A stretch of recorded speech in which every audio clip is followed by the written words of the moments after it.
성도 여러분, 한 주간 평안하셨습니까? 네, 모처럼 연휴였기 때문에 한결 이제 편안한 마음으로 이 시간들을 이제 보내셨을 것입니다.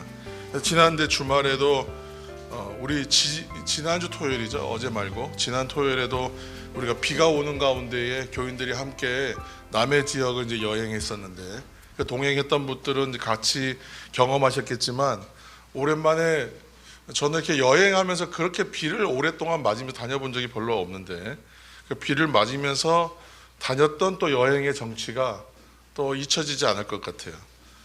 그래서 감성 여행, 낭만 여행이 아니었나 싶어요. 근데 그렇지만 이번에 또 이번 주말에 왔던 비는 또 전국적으로 비가 많이 오다 보니까 문제가 됐습니다. 그래서 비 피해도 있고 대구 경북 지역에도 상당한 피해가 있다고 그러고요. 그리고 제주도는 뭐 일부 지역에는 1m가 왔답니다. 비가 1m, 1000mm. 그래서 참 상상할 수 없는, 그렇게 많은 비가 이제 오면 이제 또 문제가 되는 거죠. 비 피해가 있고 또 여러 곳에서 2차 피해가 있다고 합니다. 그래서 또 그것도 문제가 됩니다. 근데 한켠은 또 이렇게 순서 없이 그냥 두서 없이 생각들이 들어오는데, 제가 청소년기가 저희 가정이 가장 이제 힘들고 어려웠던 시기가, 제가 청소년 시기를 보낼 때가 힘들고 어려웠는데, 이른바 이제 서울에 그 몇 개 안 남았던 달동네에 제가 이제 살았는데 그 지대가 높아요. 지대가 높으니까 전국이 침수 피해를 얘기할 때 저희는 그거랑은 전혀 상관이 없었거든요. 그래서 비가 아무리 많이 와도 걱정한 적은 별로 없어요. 그러니까 또 어렵고 힘들지만은 지대가 높다 보니까 비 피해가 없었다. 그래서 또 감사하고, 비가 온 다음에는 서울시의 밤에 야경이 아주 선명하게 보입니다. 지대가 높아서 저희 그 살던 집이 높이가 남산하고 거의 비슷한 높이라서, 그러다 보니까 그 서울시 야경이 남산타워에서 보는 것만큼은 아니겠지만 서울시 야경이 너무 잘 보이는 곳에 있었어요. 근데 그 야경을 이렇게 내려다보는 또 감성 돋는 장면들이 또 있었던 기억이 납니다. 늘 우리 인생들을 생각해 보면, 한켠에 보면 어렵고 괴롭고 뭐 힘들고 그런 시간일 수 있지만, 또 다른 한편에서 보면 감사한 일이 있다는 것입니다. 그래서 이런 비로 인해서 우리 이웃에 큰 피해가 어려움이 없기를 바라는 마음과 함께, 우리 삶의 자리에서 인생의 일들에 대해서 늘 감사한 일들을 발견하시고 감사하는 영적 안목이 우리에게 열려 있기를 예수님의 이름으로 축원합니다.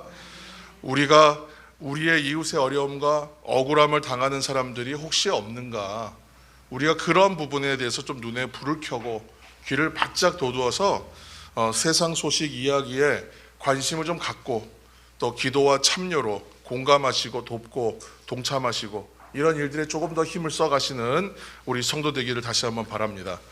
오늘은 이제 교회 그 달력으로 따지면 어린이 주일입니다. 어린이 주일이지만 어린이날은 또 지났죠.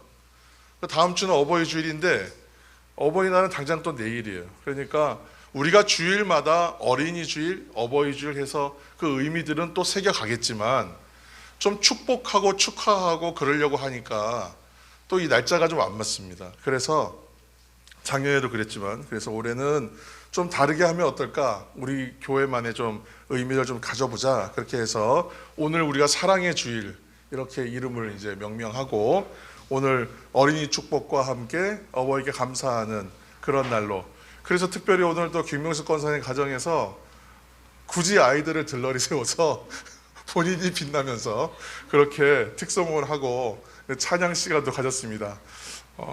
어린이를 축복해야 됩니다. 내가 빛나려고 하면 안 되고 어린이가 주인이 돼야 됩니다. 아이들을 들러리 세우면 안 되겠죠. 네, 하여튼 은혜는 참 있었습니다. 제가 인생에서 가장 충격적인 은혜의 장면이다, 감히 이제 그렇게 말씀드릴 수 있겠습니다. 오늘 이제 그러다 보니까 일정을 좀 조정해서 그렇게 2023년도의 이 5월 첫 주일을 우리가 사랑의 주일로 지냅니다. 좀 소박합니다만, 소박하다고 하려고 했는데 소박함을 조금 넘어서요. 이제 너무 예뻐요. 그래서 오늘 강단 장식도 예쁘게 아름답게 꾸며주시고, 또 어린이를 축복하고 어버이께 감사하는 그런 의미 있는 주일로 우리가 맞이하고 있습니다. 그래서 오늘 예배 순서에는 온 성도가 사랑을 담아서 어린이를 축복하고 어버이 감사하는 순서를 조금 넣어서 그렇게 예배를 함께 드리고 있습니다. 오늘 결단 찬송 시간을 이제 앞뒤로 해서는 서로 축복하고 또 찬양하고 그렇게 중보의 기도도 함께 드릴 것입니다.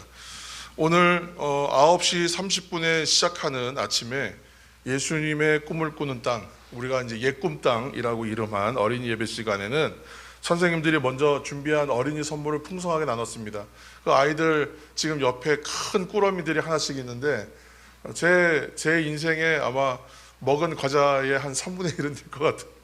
좀 과장이지만 상당히 많은 이제 양들의 어떤 그 꾸러미들을 선물을 풍성하게 나눠 주었습니다. 오늘 이제 예배 시간에는 이제 어린이 또 자녀들을 위한 축복의 기도문을 우리가 준비해서 함께 읽고 기도했습니다. 우리가 맞은 이 5월달은 이제 가정의 달이죠. 가정의 달의 첫 주는 통상적으로 어린이 주일로, 둘째 주는 어버이 주일로, 셋째 주는 무슨 주일입니까? 청년 주일로, 마지막 주일은 성령 강림 주일로 드려요. 그러면 여러분 뭐 이제 여담입니다만 청소년 주일은 언제일까요? 총회에서 이제 정해놓은 청소년 주일 혹시 아십니까? 퀴즈는 아닌데 2월 마지막 주일이 청소년 주일입니다. 우리 이제 교회에 지금 뭐 청소년이 없기 때문에 아직은 그래서 2월 마지막 주일 청소년 주일 그냥 지나갔는데 우리가 청소년 주일도 좀 의미 있게 보내고 또 각 주일들을 의미 있게 보낼 수 있으면 좋겠습니다. 5월 이제 가정의 달에 우리 모든 가정이 하나님의 사랑과 축복이 충만한 가정 되시기를, 예수님의 은혜가 그렇게 내려주시기를 다시 한번 축원합니다. 오늘 이제 말씀으로 가서 1절 말씀, 18장 1절 말씀 함께 읽겠습니다. 그때에 제자들이 예수께 나와 이르되 천국에서는 누가 크니까? 아멘. 이제 말씀 보시면 처음에 시작하는 말이 있어요. 그때에, 어느 시점에 시작하는 이야기잖아요. 그때에, 지금 말하는 그때는 언제냐면 예수님께서 꽤 오랜 시간 동안 전도 여행하시고 돌아오셔서 이제 갈릴리 가버나움이라는 곳으로 돌아오셨을 때, 그때입니다. 근데 이때 제자들 사이에 논쟁이 벌어졌어요. 한마디로 뭐 논쟁이라고 하지만 사실은 싸운 거죠. 감정 싸움으로 막 번졌습니다. 왜냐하면 누가 더 높냐, 누가 더 잘났냐, 누가 더 우선되냐, 이런 제 싸움이었죠. 그러니까 인류의 역사가 시작된 이후로 사실 이 문제는 어느 곳에나 있는 싸움입니다. 누가 더 크냐, 누가 더 높냐, 이 싸움은 늘 있었던 문제죠. 그런데 왜 이런 논쟁이 갑자기 시작됐는가? 마태복음 17장 말씀을 보시면 알 수 있습니다. 17장 27절 말씀 함께 화면 참조하시 읽겠습니다. 그러나 우리가 그들이 실족하지 않게 하기 위하여 네가 바다에 가서 낚시를 던져 먼저 오르는 고기를 가져 입을 열면 돈 한 세겔을 얻을 것이니 가져다가 나와 너를 위하여 주라 하시니라. 아멘. 예수님께서 베드로에게 성전 이 세금 내는 문제에 대해서 사람들이 자꾸 논쟁을 하니까, 저들이 자꾸 말을 하니까 뭐 이거를 가지고 이제 이렇게 하자 해갖고 한 세겔을 낚시를 해서 얻어서 그것을 가지고 반 세겔씩 너와 나의 것을 이제 몫으로 내라, 세금을 내라는 것이죠. 근데 다른 제자들이 보면 이 모습이 어떤 모습으로 비치냐면 베드로하고 예수님하고 같은 급이라는 거예요. 이 참 우리 입장에서 좀 이해하기 어렵지만 그들은 그렇게 본 거예요. 자꾸만 베드로를 특혜하신다라고 생각했어요. 베드로가 신앙 고백했을 때에도 그런 말씀 하셨잖아요. 자꾸만 특별한 지위를 맡기신다. 왜냐하면 너의 베드로란 이름을, 시몬을 가리켜서 너는 이제 베드로라, 게바라, 이제 그렇게 이제 정하신 다음에 네 그 이름 위에, 그 반석 위에 내가 교회를 세우겠다. 음부의 권세가 침범하지 못한다. 축복의 말씀이잖아요, 어떻게 보면. 그러니까 제자들은 베드로를 특혜하신다. 그리고 또 예수님께 또 요청해서 물 위를 걷기도 하고 베드로만 좀 특별하게 대우하신다라는 생각이 있던 중에 지금 마침 세금 내는 장면에서 어떻게 해요? 너와 너의 몫으로 내라. 그러니까 예수님이 지금 베드로를 아주 극진하게 지금 이렇게 대우하신다. 특별한 지위를 맡기셨다. 결국은 다른 제자들을 지휘하고 대표하는 직책을 그에게 주시나 보다 라고 오해했던 거예요. 그러다 보니까 서로 누가 잘났느냐, 누가 높으냐라는 논쟁이 시작됐습니다. 사실 변화산에 올라간 사람들이 있잖아요. 변화산에 올라간 다른 제자들도 있었잖아요. 그러니까 다른 제자들은 자신들도 높다라고 이제 서로 이렇게 경쟁하게 된 것이죠. 그런데 이렇게 치열하게 논쟁을 하다가 결론이 나지 않으니까 예수님께 질문했습니다. 그런데 이 질문도 자존심 상하니까 말을 그렇게 한 거예요. 베드로가 높습니까? 물어보고 싶었을 거예요. 그러나 자존심 상하잖아요. 또 그렇다 베드로다라고 하실까봐 말을 돌린 거예요. 그래서 주님, 천국에선 누가 큰 자입니까? 이렇게 돌려서 질문합니다. 예수님께서 대답하세요. 마태복음 18장 4절입니다. 함께 읽겠습니다. 그러므로 누구든지 이 어린아이와 같이 자기를 낮추는 사람이 천국에서 큰 자니라. 아멘. 또 마태복음 19장 14절 말씀에도 또 의미 있는 대답을 하세요. 마태복음 19장 14절 말씀도 함께 읽겠습니다. 예수께서 이르시되 어린아이들을 용납하고 내게 오는 것을 금하지 말라. 천국이 이런 사람의 것이니라 하시고. 아멘. 예수님께서 한 어린아이를 불러요.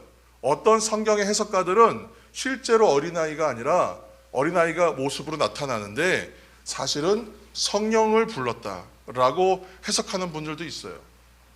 성령을 어린아이의 모습으로 서라 명하신 다음에 너희들도 이와 같이 돼야 된다라고 강조하신 장면이다. 그 의미도 참 사뭇 의미가 통합니다. 아무튼 예수님께서 한 어린아이를 불러서 제자들 사이에 세우시고 어린이를 칭찬하세요. 그러면서 어린이야말로 천국에서 큰 사람이다. 천국에서 주인공이다. 천국의 주인공은 어린이들이다. 그렇게 얘기하시는 거예요. 그리고 예수님께서 제자들에게 먼저 무엇이라 말씀하시냐 하면 첫째로 어린아이들과 같이 되어야 한다. 어린아이들처럼 되어야 한다. 마태복음 18장 3절입니다.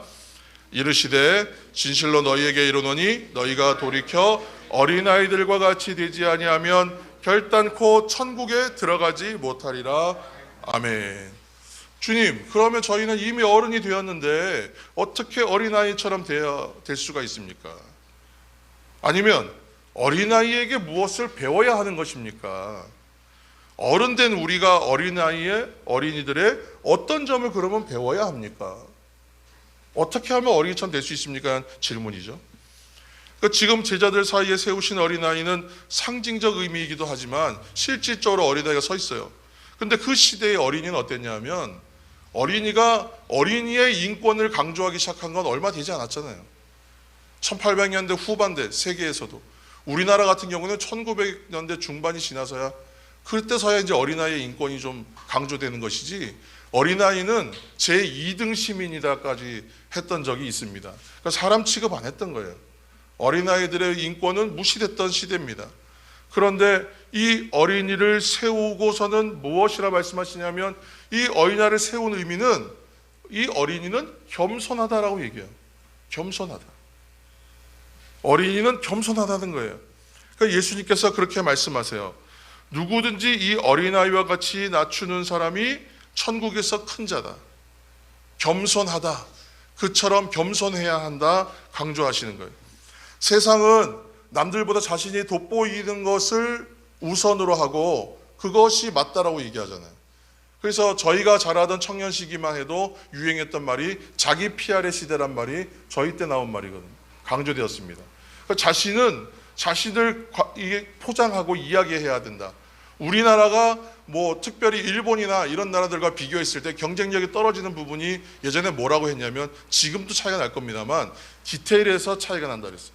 특별히 상품 자체의 품질에서 많이 따라잡는다 하더라도 쫓아가지 못하는 부분이 있는데 그게 뭐냐면 포장. 물건이 좋아 보이게 돋보이게 하는 부분. 디자인과 포장이 우리나라가 좀 뒤처진다는 말을 한참 많이 했었습니다. 그러면서 사회적 풍조가 뭐였냐면 자기 PR을 잘해야 된다. 내가 실력 있고 내가 능력 있음을 자꾸 이야기해서 잘 보여주는 게 중요하다. 그래서 이제 뭐 멀티 프리젠테이션이라 해서 여러 가지로 자신을 드러내는 그러한 것들이 좀 강조되기 시작했고 지금의 세대는 저희들은 상상할 수 없을 만큼 너무 잘해요. 영어로 자기소개하고 영어로 프레젠테이션 준비하고 막 그렇게 할 정도니까 저희 세대랑은 다르겠죠. 지금 오늘의 이제 본문으로 가시면 예수님이 고난당하시고 죽으시고 부활하실 것에 대해서 얘기했어요. 무슨 얘기냐면 그 앞에 이제 마태복음 앞장으로 가보시면 예수님께서 순환당하실 것에 대해서 얘기하시는데 제자들은 지금 그 뒤에 무슨 얘기하고 있냐면 여전히 누가 크냐 논쟁을 한다. 그러니까 한마디로 분위기 파악을 잘 못하고 있다는 거예요. 참된 개혁과 변화를 위해서는 이런 말씀 있죠. 내 안에 나쁜 것을, 잘못된 것을 잘 제거해야만 개혁이 되고 변화가 됩니다. 그러니까 선방향, 순방향의 변화가 일어나려면 나쁜 것을 제거하는 것이 맞아요. 그런데 가장 더 좋은 방법은 뭐냐면 좋은 것을 채워서 나쁜 것을 제거하는 방법이 좋다는 거예요. 그러니까 예를 들어서 회개는 뭐예요? 회개는 내가 죄를 회개하잖아요. 그래서 나쁜 것을 제거하는 거예요. 잘못된 것을 돌이키는 거잖아요. 그런데 회개가 진짜 회개가 되는 이유는 하나님의 은혜가 임하여서 회개가 일어나는 거니까 정말 좋은 것이 채워져서 나쁜 것이 제거되는 그 장면이 회개의 은혜의 장면이 아니겠습니까?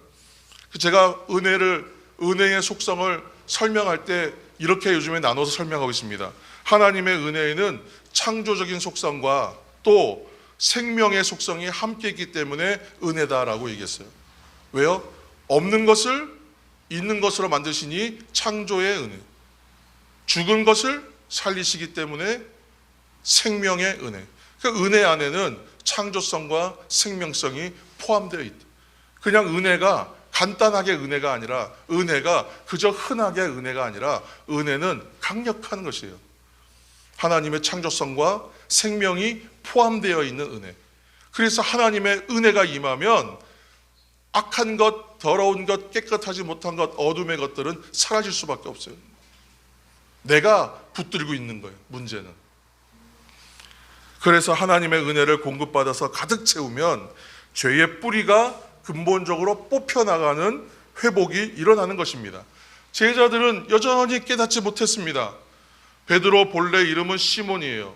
그러니까 예수님이 반석 그래서 베드로라고 이름 부르셨는데 반석 위에 교회를 세우신다. 또 예수님과 나와 같은 값의 세금을 내신다. 그게 한껏 우쭐해 있어요. 옆에 있던 야고보와 요한도 베드로랑 우리는 동격이지. 왜요? 변화산에 같이 올라갔었잖아. 베드로와 야고보와 요한은 안드레를 제외한 베안야요 4명의 핵심 제자들이 있는데 안드레 제외하고 베드로, 야고보, 요한은 항상 하나님이 그러니까 예수님께서 같이 데리고 다니시는 애제자예요. 1단계 제자와 마찬가지. 측근이에요. 그러니까 이 3명은 서로 자기가 1등이라고 생각하고 있다가 베드로가 조금 더 우대를 받는 것 같으니까 당연히 이 질문하고 이 싸움이 벌어진 것입니다. 이 생각의 뿌리에는 그러면 무엇이 있었을까? 바로 교만이죠. 내가 크다, 내가 높다라는 생각.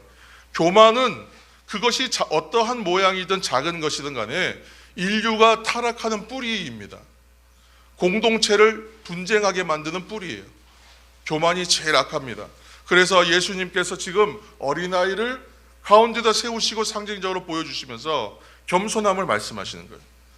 겸손한 사람 어떤 사람이에요? 어린아이처럼 잘하는 사람이죠. 무슨 얘기입니까? 겸손한 사람은 잘할 때 계속하여 배우면서 잘한다.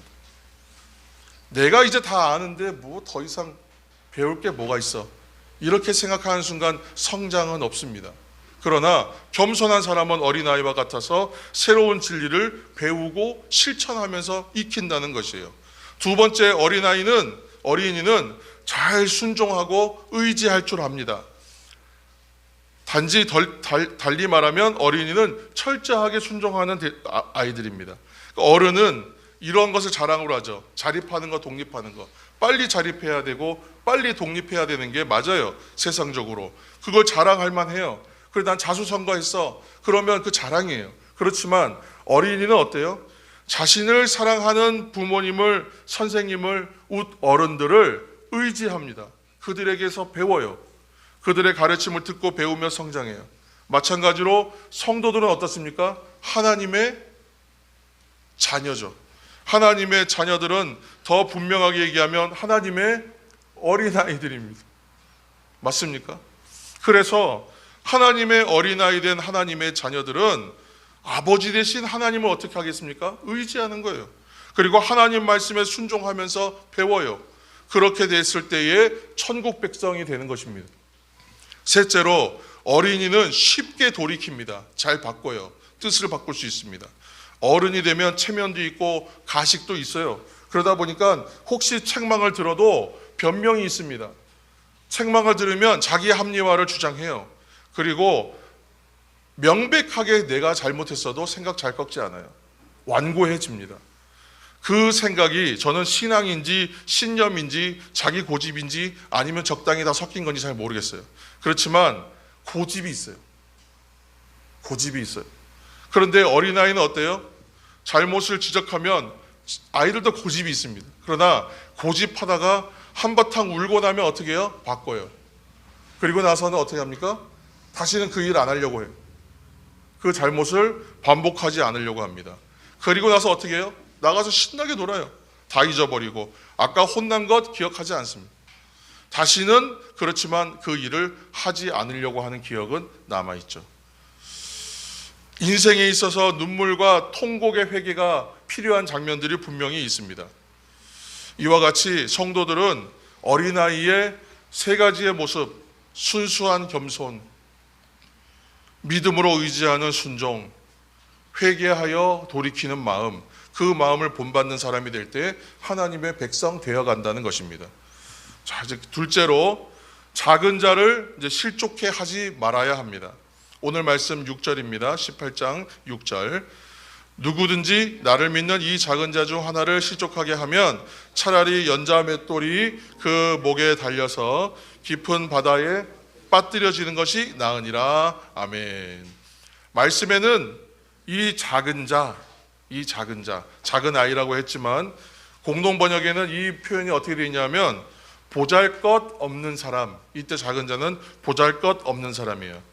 그러면 실족해 한다는 말은 우리가 잘 아는 말이죠. 잘못되게 한다는 거예요.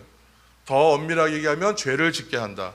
그러니까 그러면 죄에 짓지 않게 하려면, 잘못되지 않게 하려면, 실족해 하지 않으려면 어떻게 해야 하는가?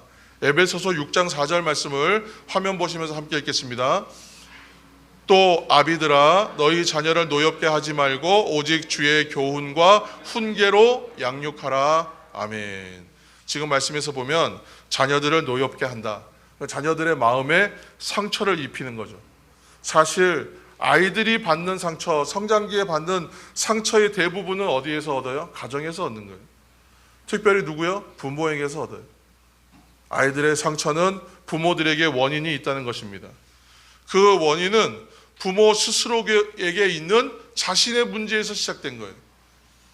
부모 안에, 각각의 부모된 어른들의 자기 안에 있는 상처, 자기의 문제로 인하여 이 아이에게 그 상처가 전가되는 거예요. 내가 인격적으로, 심리적으로 마음이 안정되어 있고 온유한 사람이면 아이에게 상처 줄 일이 별로 없어요. 그런데 내 안에 격함이 있는 거죠. 내 안에 어두움이 있고 내 안에 어떤 불균형이 있습니다. 감정적인 문제가 있어요. 그러면 이것이 아이들에게 전가돼요. 순간순간 튀어나오는 것이죠. 자녀 양육에서 몇 가지 주의해야 할 점이 있다는 거예요. 여러 교훈들이 있지만 이것은 한 몇 가지의 계명처럼 제가 한번 정리한 것들 한번 읽어보겠습니다. 여러 가지 참조해서 정리한 것입니다. 먼저 부모는 자신의 감정을 아이들에게 그대로 발산하면 안 된다는 겁니다.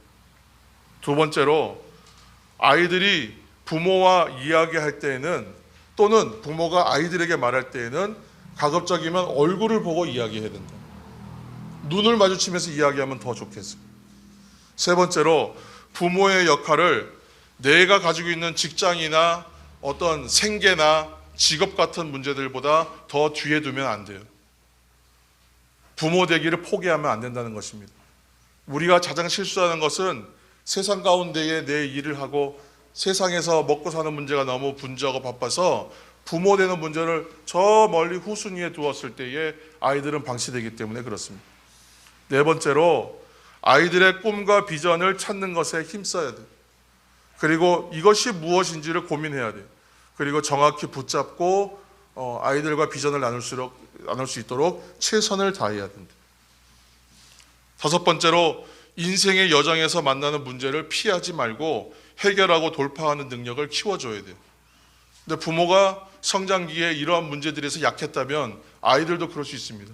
그렇기 때문에 이 아이들은 그렇지 않도록 아이들에게 문제가 무엇인지를 보고 그 문제를 함께 돌파하기를 힘써야 돼요.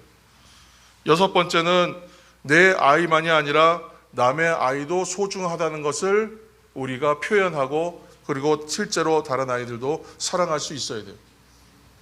쉽지 않지만 이것을 일부러 나가서 이렇게 실현할 일을 그렇게 많지는 않을 겁니다. 그러나 아이들이 보고 있죠.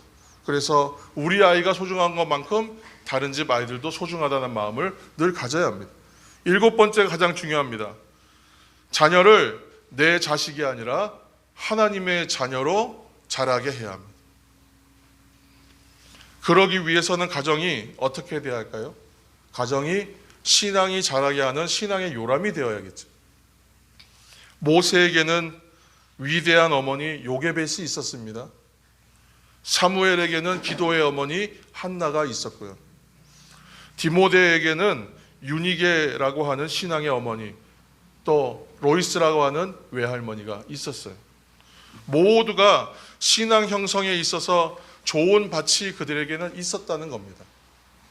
부모와 가정과 집안의 신앙이 깊이 쌓이면 그 자녀들은 그 신앙의 근본에서 크게 벗어날 수가 없습니다.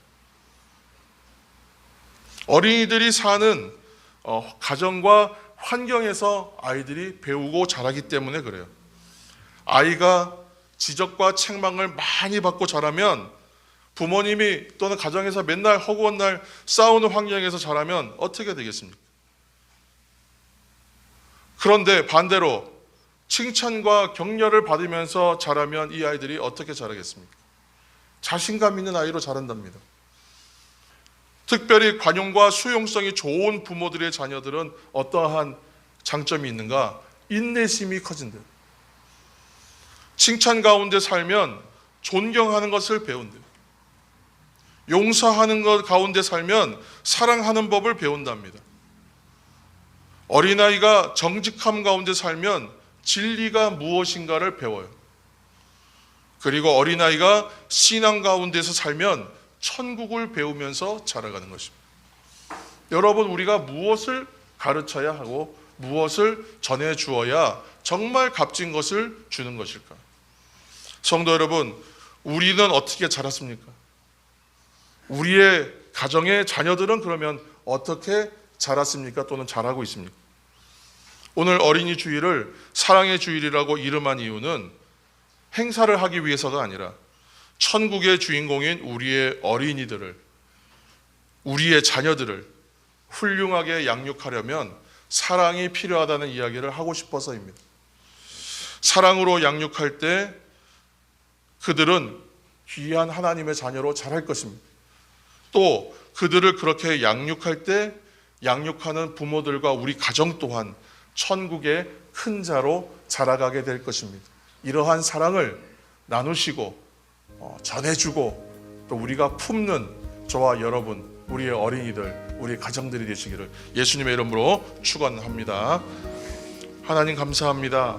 어린이 주일을 맞아 사랑의 주일로 함께 우리가 예배하고 있습니다. 사랑의 주일입니다. 사랑이 있는 가정 되게 하시고 그 사랑이 풍성함으로 인하여 우리의 자녀들이 천국을 경험하는 사랑받는 자녀로 자라게 하시고 이 아이들이 그렇게 자라 자신의 비전과 꿈을 펼치며 세상으로 나아갈 때에 세상이 우리의 아이들로 인하여 우리의 가정으로 인하여 세상이 하나님 나라 되는 역사가 나타날 수 있도록 주님 인도하여 주옵소서. 사랑하게 하옵소서. 사랑이 풍성하게 하여 주옵소서. 예수님의 이름으로 기도합니다. 아멘.